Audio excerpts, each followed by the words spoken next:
he learned. And now, to say it forward, Mr. Kirk Chester Damasco. We started doing business when we were in our third year in college. I was, I think, 18 at that time. And this year is our 11th year of doing business.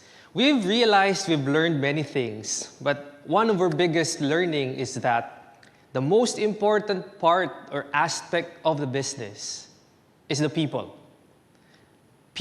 Managing people gives us the biggest sense of fulfillment, but also it gives us the biggest source, or it is the biggest source of our headaches. Hirap talagang mag-manage ng tao. I mean, oh boy, in 11 years of doing business, handling, managing, motivating people is the hardest. There are times when you have just to deal not just with their professional problems, but also their personal problems. Away sa asawa, away sa kamag-anak, away sa kapitbahay. Because the personal affects the professional. It doesn't mean that I would go out of my way to solve the problem, but you'd have to give them tips, listen to them, and put them in a position that they would be able to resolve it.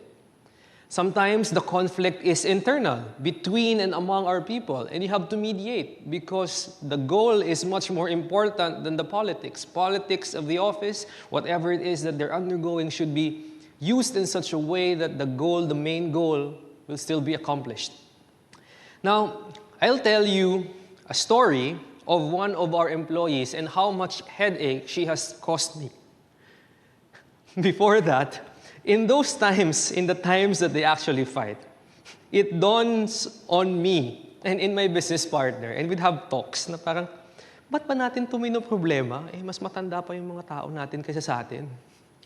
In frustration, we'd go to them na, huy, di mo na-realize na mas matanda pa kayo sa akin? 29 lang ako, 35 na kayo, pakiayos naman yan, di ba? May pamilya kayo, wala akong pamilya, so kaya niyo yan. But the reality of business is their problem becomes your problem. The sooner that you accept that, the faster it is that you'll be able to move forward. Now, going back to the story, her name is Medi. Medi is from Mindoro. She's been with the company for, I think, 6 years now. And when she was in Mindoro, what she did was, nagbibenta siya ng kakanin sa City Hall. Na mga nilupak, budin, and all those things. Like many of the people from the province, she had relatives here who invited her to come to Manila for greener pastures. And she started with us as extra lang. Yung, oy, Meds, may selling tayo. So game, taka, sir, sige. So she'd work on call 3 times a week, 4 times a week. And then our business opened. We had our first store. We took her in and assigned her to be the first ever store head of our first ever store. Now, I expected, of course, that it being her first job with a huge responsibility, that she would have difficulties. But I wasn't prepared for one morning when she barged into the office, crying, sobbing, breaking down, telling me, or doing like this, "Sir, ito yung susi ng store natin. Ayoko na mag-store it, dami mo report, kaya akong buhayin ng asawa ko. Ayoko na." So parang sabi ko, hala, kakabukas lang natin ng store, mawalan tayong store head. Paano to? Sabi ko, bakit? Ano ba nangyari, Meds? Upo nga tayo dito, upo tayo dito. Ano ba nangyari? And then she said, "Sir, kasi unang-una, daming reports. Pangalawa, galing po ako ng marketing coordination meeting sa buong mall. Kasama ko po yung mga marketing managers ng iba-ibang brands, pati yung taga-mall. Nag-i-English po sila. Nanliliit po ako kasi nag-i-English sila." So sabi ko, saglit, kalma. Naintindihan mo ba? Sabi niya, opo. Oh, naintindihan mo pala eh. Sabi ko, so you essentially have 2 ways of looking at it. The first way of looking at it is, oh shoot, lahat sila nag-i-English. Ako lang yung hindi nakaka-English. Kawawa naman ako. Oh my God. Lit-lit ng buhay ko. Palpal-palpak ko. Talunan talaga ako. Or another way of looking at it is, English man kayo. Hindi nga ako nakaka-English, pero gets ko kayo.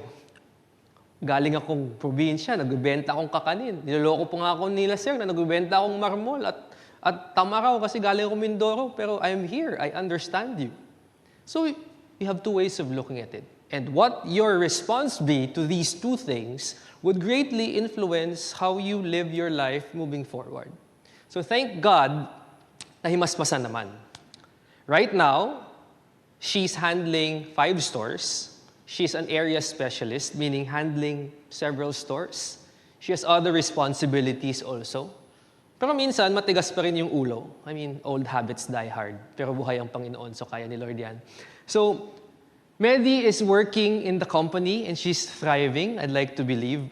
But that experience taught me several things. Number one, that being a young boss is hard because of the sheer difference in terms of age that we have versus our employees. With the sheer difference of age comes difference in experiences, difference in background, difference in knowledge and skills. And being a young boss would just put you in situations that you'd realize na, oh, this matter is too big for me. I don't have the skill. I don't have the training. I may have gone to college, attended this or that seminar, but nothing can really prepare you to be in the position. And thank God that my business partner and I, that we are believers and we are convinced that where we are is where God has placed us. The biggest comfort, the biggest joy, and the biggest strength comes from the realization that what we're doing is by God and for God. And if we were called by God to do this, He would supply the strength. One of my favorite verses is the one in Jeremiah, wherein Jeremiah was complaining that I'm too young, I don't know the words to speak, to say, you'll send me there, I don't know what will happen to me. But the Lord assured him that wherever you go, I'll be there, I'll provide the words that you'd speak. I would appoint you and orchestrate things so that my purposes and my will should be accomplished. There's also a verse in Isaiah that even youths grow tired and weary, but those who hope in the Lord will renew their strength. They will soar on wings like eagles. They will run, but they will not be faint.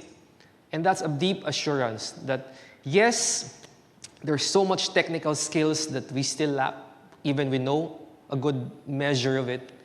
But at the core of it all, you can't prepare yourself for everything and anything that life will throw at you. As a young boss, curved balls will be thrown at you. But thank God that God is there. He's the source of our strength, the one who makes us able to do things, and the source of our hope that what He has started in us, He will accomplish and will bring into full completion at the proper time, at His proper timing.